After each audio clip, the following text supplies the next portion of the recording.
Hey guys, Chris here, we're giving Project Nerf, and today we're going to do the third volume in our Loadout series. We're going to talk about primaries. Let's get at it.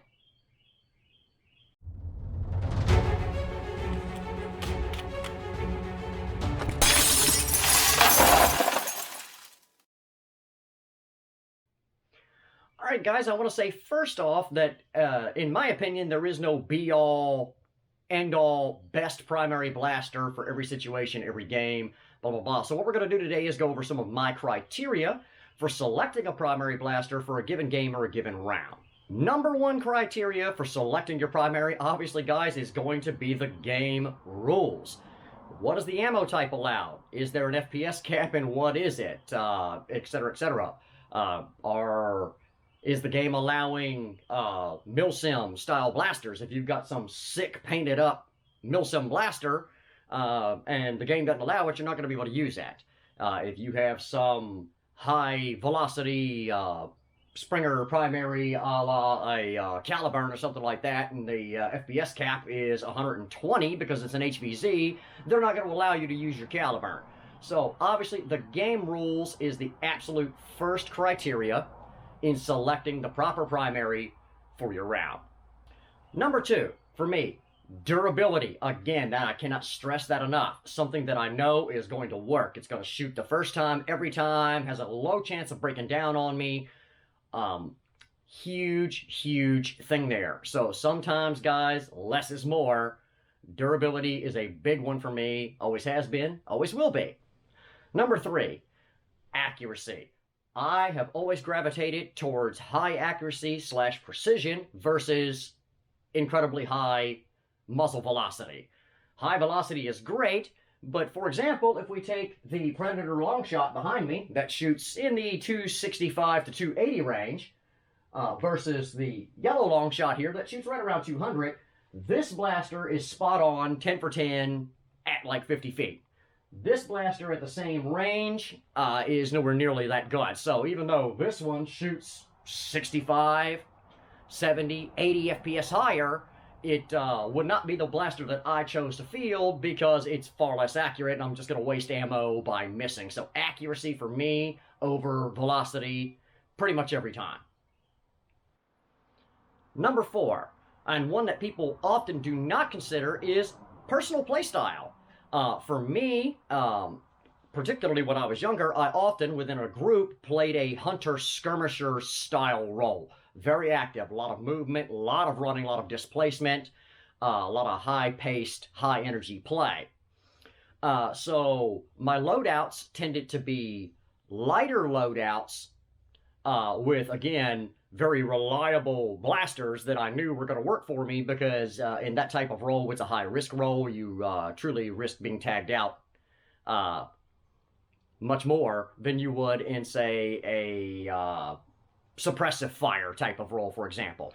So if you choose to play this hunter skirmisher style role, you may select for yourself a Springer primary, which tends to be a little more reliable. And you don't need the highly suppressive fire rate for that role because you're making up for it with your physical displacement. Obviously, if you stand 6'8" and weigh 370 pounds and you're really a heavy gunner guy, this suppressive fire covering role might be a better choice for you, and then you might want to go with something like a Rival Blaster, capable of just spewing foam downrange in huge volumes to cover your egress of your teammates. So again, choosing your primary, a lot of it, again, people don't consider it, but personal playstyle was a big factor for me. And lastly, and it kind of ties on to the previous one, but what role are you going to be playing in your squad or your team? Again, are you that recon element? Recons typically run lighter loadouts so they can move and displace hunter skirmisher. Are you infantry, light or heavy? Are you a DMR? Are designating marksman, where you're going to be making those long sniper shots and things like that? All of these have a huge impact on what you should be selecting for your primary blaster. So I'm going to go over some of my favorite primaries, and I hope you guys agree with it, but definitely want to hit me up in the comments below and let me know what you think about it. All right, one of my all-time favorite primary blasters, if I'm going to be working in a suppressive fire, kind of heavy gunner kind of role, is the Rival Nemesis. It's a great blaster. It works, guys. It's fantastic. You can also change that up and go to a much higher capacity by putting expanded hoppers on. You can do a Prometheus with a God Hopper, for example. You can do a Proton Pack. But Rival is really, really great for that covering fire role because of the ability to put large volumes of foam downrange. But the Nemesis is one of my all-time favorite primaries in that role. All right, in a typical hunter skirmisher type role where velocity cap allows, one of my personal favorite blasters is a Sita. I like them because you can tear them down and modify them. This one happens to be a Game Face Prime. I really, really like this blaster. I've got the optic dialed in on it. It's a spot-on blaster at 60 feet, no problems. It's light, easy to clean, easy to use, and easy to change up given the scenario. So if I need to lower the velocity because of a cap or something like that, pull the pins, swap the spring out real quick. Sita is a great platform and an excellent primary blaster, in my opinion. All right, for a DMR, a really high-powered blaster for those sniper shots out, 80, 100 feet, a modified long shot, like the yellow one I have back here, is a great choice. Also, again, different Sita. This is the E-Vike Sita S with all metal internals. This thing hits like 230. It just hits like a truck.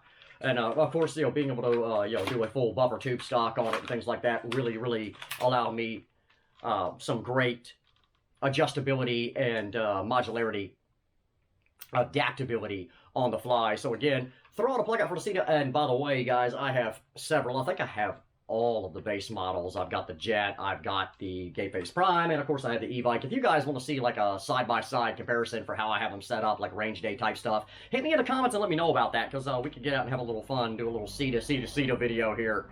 All right, for a heavy infantry role, I happen to play my Strife pretty often. This one's got the XM8 body kit on it. It is select fire. It's got 180 motors, so and it's got a canted cage in it, so it's an accurate blaster without going too high on those velocity caps, and it has served me incredibly well in a lot of scenarios. So yeah, the Strife is always a good one if you're playing an infantry role. Even if it's a semi-auto Strife, there's nothing wrong with that, guys. You can still put down enough suppressive fire if needs be, and it's light, very customizable, and it's just a great blaster. A lot of fun to play with. The Strife's a great primary. All right, guys, another personal recommendation, and one I feel probably more than any other because it is so adaptable and allows me just so much freedom to play the game, is my FDL3. I absolutely love the FDL3. I also have an FDL2 Plus that I have run many times very successfully in many game types and modes. Great blasters, adaptable, light, just a lot of fun to play with. And yeah, so again, huge shout out to Project FDL in Georgia. What a terrible thing for them to close their doors finally. But yeah, any of the FDL products are great primary blasters.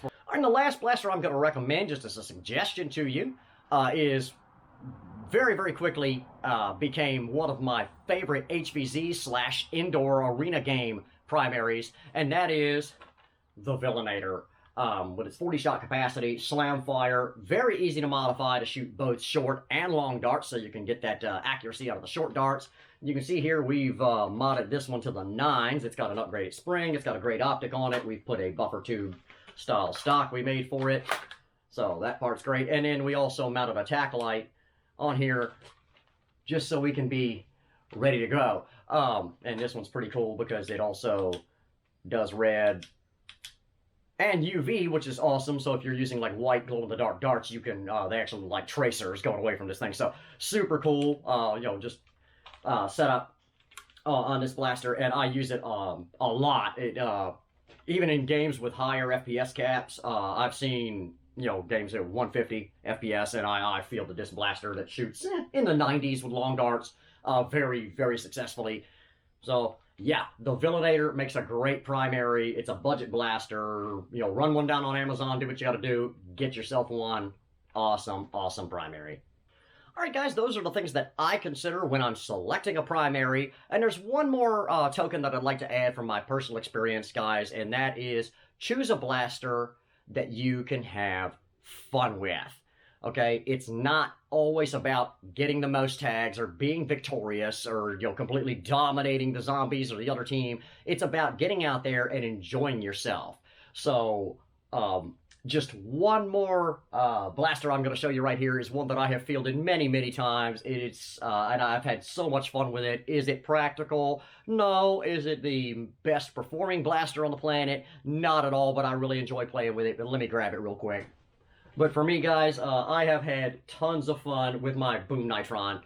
This one's modded out. It's got a very, very high fire rate, and it's fun. It's hilarious to spew a whole wall of vortex discs at somebody and watch them try to react to it. And I enjoy doing it. Sometimes it's okay to be a little goofy and a little odd. When you're going to events and stuff, it's not always about the victory. It's not always about pure performance.